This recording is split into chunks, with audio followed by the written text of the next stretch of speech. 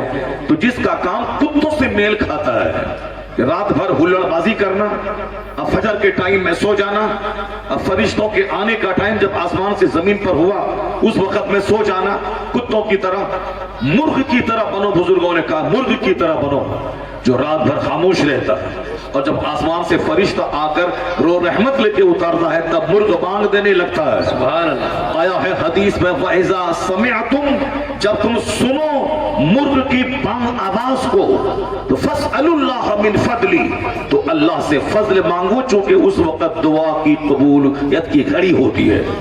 اس وقت دعا قبول ہوتی ہے. کس وقت؟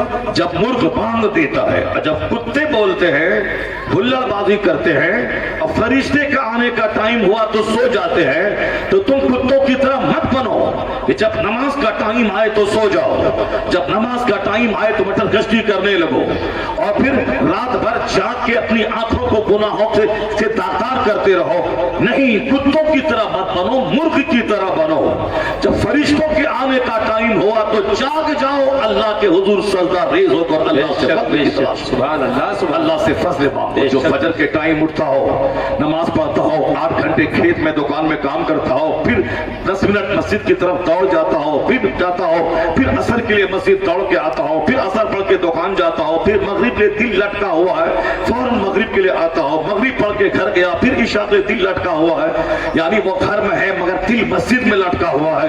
تو حدیث میں آیا ہے رجل, وہ مرد جو قلب ہو معلق بالمساجد, جس کا دل مسجد سے لٹکا ہوا ہوتا ہے, اللہ قیامت کے دن اس کو اپنے عرش کا سایہ نصیب فرماتا ہے.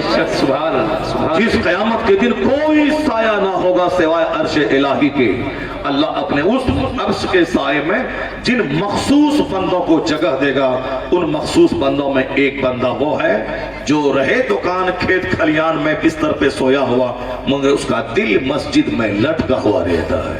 رات میں عشاء پڑھ کے سو گیا, 8 گھنٹے گہری نیند لیا, مگر یہ سوچ کے سویا کہ الہی مجھے وقت پہ اٹھا دینا تاکہ میں فجر کی نماز پڑھنے مسجد چلا جاؤں.